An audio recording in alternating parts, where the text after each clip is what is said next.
আমরা যারা পুরাতন কন্টেন্ট ক্রিয়েটর আছি অনেকে ১.৫ বছর ২ বছর পর্যন্ত আমরা পেজ নিয়ে কাজ করতেছি অনবরত। আমরা এখনও কোনো সফলতা পাইনি, তাদের কি হবে?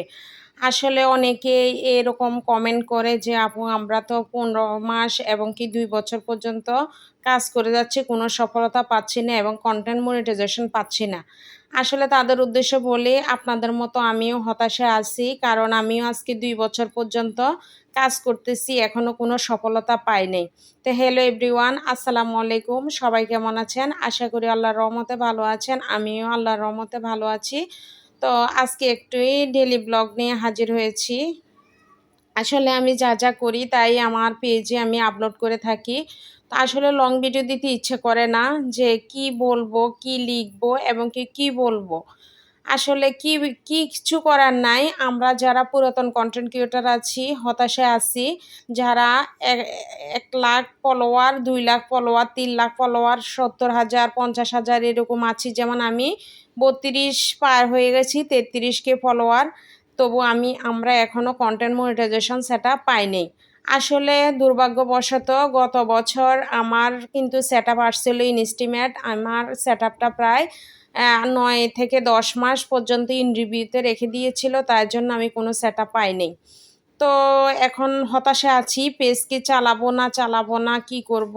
হতাশায় আছি। যাক আমি মনে করি এটা আমি শখের বয়সে পেজটা চালাচ্ছি, কাজ করা বন্ধ করব না। চালাচ্ছি, দেখা যাক কি হয়। যাতে আজকে ২ বছর কষ্ট করে আসলাম, এখন পর্যন্ত কোনো সফলতা পাই নাই। দেখি আল্লাহ আমার নসিবে কি রাখছে, আমি সে পর্যন্ত অপেক্ষা থাকব। তো যে কথা সে কাজ, এটা হলো সাগরের আইড় মাছ। এই মাছটা ফ্রিজে অনেকদিন আগ থেকেই আছে। তো আমি রোজা রাখতেছি, তাই জন্য বাজার সদাই করতে ভালো লাগে না। যে বাইরে যাব, যে প্রচুর পরিমাণে রৌদ্র পড়তেছে। তো কি করব, বাসায় যা আছে তাই রান্না করতেছি। তো মাছটা ভাজি করে রানলাম, কারণ অনেকদিন পর্যন্ত ফ্রিজে আছে, তাই জন্য ভাজি করে রান্না করলাম। তো আসলে আমি যে কথা সে কাজ, যারা এরকম আছে হতাশায়, সবাই ধৈর্য সহকারে কাজ করতে থাকেন। ইনশাআল্লাহ সফলতা আল্লাহ একদিন আনবেই। যদি আমরা ধৈর্য ধরে কাজ করি, তাহলে সফলতা দিবে আল্লাহ একদিন, যদি নসিবে থাকে। তো দেখতে পাচ্ছেন আমি মাছটা রসা করে রান্না করলাম। তো ভয়েস দিতেও ভালো লাগে না, কি বলবো? আমি মনে করি যে এভাবে ভিডিও করে এভাবে ছেড়ে দিব। আর এত রকম করার কি আছে?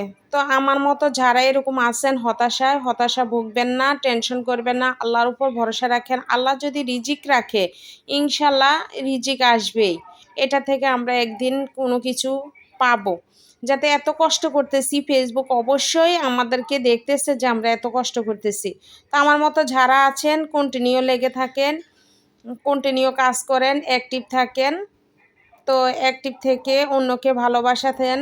আমারও ভালো লাগে না। তাহলে আজকে এই পর্যন্ত। সবাই ভালো থাকবেন, সুস্থ থাকবেন। আল্লাহ হাফেজ।